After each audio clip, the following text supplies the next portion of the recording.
इंदौर विकास प्राधिकरण की आगामी अहिल्यापति योजना को लेकर अब सवाल उठने लगे हैं। तो वहीं कांग्रेस ने अहिल्यापति योजना में भ्रष्टाचार का आरोप लगाते हुए इंदौर विकास प्राधिकरण के कई अधिकारियों को रडार पर लिया। कांग्रेस के महासचिव राकेश यादव ने एक प्रेस वार्ता कर योजना से संबंधित अधिकारियों के साथ आईडीए के पूर्व अध्यक्ष जयपाल सिंह चावड़ा, सीईओ आरपी अहिरवार सहित तमाम अधिकारियों पर योजना के नक्शे को लिंक करके भूमाफियाओं को फायदा पहुंचाने का आरोप लगाया है। राकेश यादव के मुताबिक यदि योजना अब पुराने नक्शे पर बनती है तो इससे आईडीए को करीब 100 करोड़ रुपए का नुकसान होने की संभावना है। वहीं दूसरी ओर शुक्रवार को इंदौर विकास प्राधिकरण की बोर्ड बैठक आयोजित हुई, जिसमें अहिल्या पथ पर भ्रष्टाचार के आरोप लगे। इसके जवाब में संभाग कमिश्नर डॉक्टर दीपक सिंह ने दो टूक जवाब देते हुए कार्यप्रणाली को सही ठहराया और मामले में जांच की बात भी उन्होंने कही। इंदौर विकास प्राधिकरण ने अहिल्या पथ के नाम पर 1000 करोड़ का राजस्व नुकसान मोहन सरकार का किया है। एक सोची समझी षड्यंत्र के तहत इंदौर विकास प्राधिकरण के CEO Ram Prasad Ahirwar, town planning के केएस गवली, सुभाषिष बनर्जी और बहुत सारे अधिकारी जो प्रेस नोट में मैंने डिटेल दिए, और 3 जमीन के दलाल जो इस पूरे खेल में शामिल थे। ये पूरा मामला जो आईडीए के अध्यक्ष थे जयपाल सिंह, उनके नेतृत्व में साजिश और षड्यंत्र नवंबर 2023 में रचा गया। पूरा खेल जमाया गया, जबकि 2 रोड वैसे भी उज्जैन रोड को मास्टर प्लान की कनेक्ट कर रही हैं, उनको छोड़ के एक नया खेल रिजलाय से लेके उज्जैन रोड तक जमाया गया। चावड़ा की इसमें मुख्य भूमिका थी, जो आईडीए के अध्यक्ष थे। 2024 में उनको मुख्यमंत्री ने पद से मुक्त कर दिया। इसके बाद सारा दारो मदार जो अहिरवार है, जो सैद्धांतिक रूप से चोर अधिकारी है, भ्रष्ट अधिकारी है, उसने सारे खेल को किया। 3 दलालों के साथ मिलके 20 अप्रैल से लेकर 20 जून के बीच लगभग 155 एकड़ जमीन की रजिस्ट्री वो कराई गई जो स्कीम में प्लान की गई थी। स्कीम का ये नक्शा 12 अप्रैल को आईडी के सहित इंदौर विकास प्राधिकरण से दलालों को सेंड किया गया। ये नक्शा आज तक जनता के सामने नहीं आया है कि कहाँ कहाँ जमीन आ रही है, कौन से खसरे पे प्लान है, क्या नंबर पे प्लान है। लेकिन ये दलालों के पास, जमीन के जादूगरों के पास, भूमाफियाओं के पास पहले पहुंच चुका था। क्यों पहुंचा? क्योंकि वहाँ जमीन खरीद ली जाएगी, टाउन प्लानिंग के साथ मिलकर नक्शे पास हो जाएंगे, बाद में स्कीम लॉन्च करेंगे, सारी जमीन स्कीम से छूट जाएगी, 100 रुपए की जमीन 1000 रुपए की हो जाएगी और सरकार को 1000 करोड़ का चूना लग जाएगा। चूना लगा दिया गया। आज बोर्ड मीटिंग में वो प्रस्ताव रख रहा है आईडीए कि यहाँ हम स्कीम लॉन्च कर रहे हैं। अब क्या करेगा स्कीम लॉन्च करके? सारी जमीन तो भूमाफियाओं को बेच दी। अहिल्या पथ के नाम पर, विकास के नाम पर जिस तरीके से इंदौर में लूट का खेल चलाया जा रहा है, ये उसका खुलासा है। बड़ा अफसोस की बात है कि कल से लेकर आज तक इंदौर के लगभग 20 से 25 नेताओं के फोन मेरे पास आए कि फला अधिकारी को बचा लो, फला अधिकारी को बचा लो।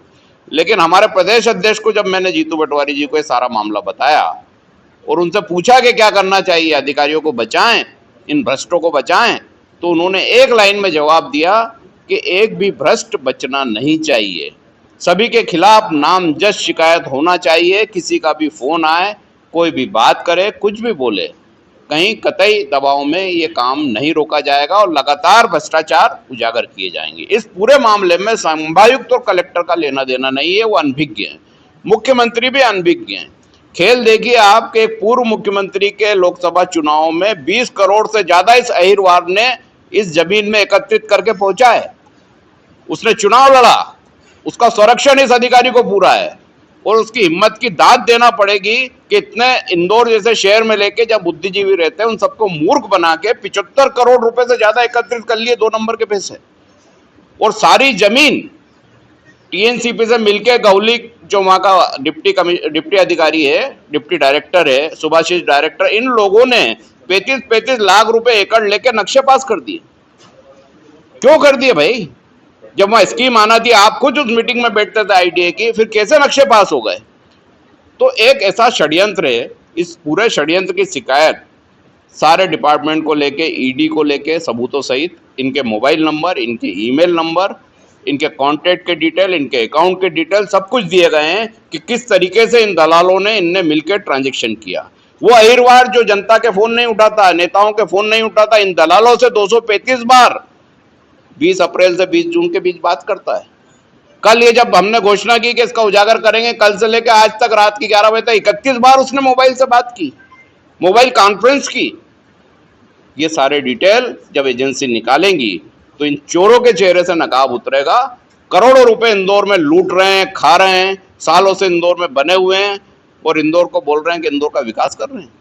मैंने मुख्यमंत्री से मांग की है कि आप तो प्रभारी हैं यहाँ के, ये खुला भ्रष्टाचार हो रहा है आपकी आंखों के सामने। अगर आप ईमानदार हैं, कलेक्टर ईमानदार हैं, संभावित ईमानदार हैं, तो आज ही बोर्ड मीटिंग में जितने नक्शे पास करें टाउन प्लानिंग ने, इनको शून्य घोषित करें और हाईकोर्ट में कैविएट लगाएं कि इनको स्टे भी ना मिले। कल वो अहिरवार बोलता है इनको बुला के स्टे ले लो कोर्ट में जाके, हम मदद कर देंगे। ऐसे भ्रष्ट अधिकारी इंदौर में पाले जाएंगे, इंदौर को लूटा जाएगा, वो इंदौर की जनता चुप बैठेगी। बेहद शर्मनाक है, इसकी उच्च स्तरीय जांच होना चाहिए। सारी शिकायतें और दस्तावेज संलग्न है।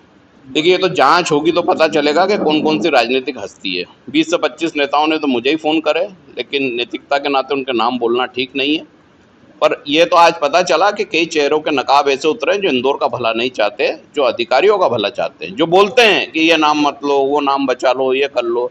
तो मैंने एक ही लाइन बोली कि मेरा ज़मीर अभी मरा नहीं है, वो मैं नहीं कर पाऊंगा। जो है वो सामने है, सब कुछ जांच एजेंसी के सामने जाएगा, निष्पक्ष जाएगा। सरकार को जांच कराना है तो कराए, और अगर 1000 करोड़ का घाटा सहना है राजस्व का तो सहे। क्योंकि अगर स्कीम लॉन्च होती, आईडी के पास जमीन रहती, प्लॉट बिकते, रोड बनती, तो निश्चित तौर पे वो जो मुनाफा होता है उससे इंदौर का विकास होता। अब विकास उन भूमाफियाओं का हो रहा है। 23 लोगों ने नक्शे पास कराए, उसकी लिस्ट जारी की है, लिस्ट रखी हुई है 23 लोगों की। एक एक नक्शा निरस्त किया जाए, शून्य घोषित किया जाए, इन सबके खिलाफ भी एफआईआर की जाए। 120 बी के अपराधी हैं, सबके सब उस भ्रष्टाचार में शामिल हैं खुले रूप से। डायवर्शन मात्र 15 से 20 दिन में कर दिया गया, बुलेट ट्रेन की स्पीड से सारा काम किया गया, नक्शे पास, डायवर्शन पास, सब कुछ हो गया। एक आम आदमी का तो नहीं होता है। तो मुख्यमंत्री को संज्ञान लेना चाहिए कि इतना बड़ा आर्थिक अपराध इंदौर में हो रहा है, वो अहिल्या देवी के नाम पे हो रहा है।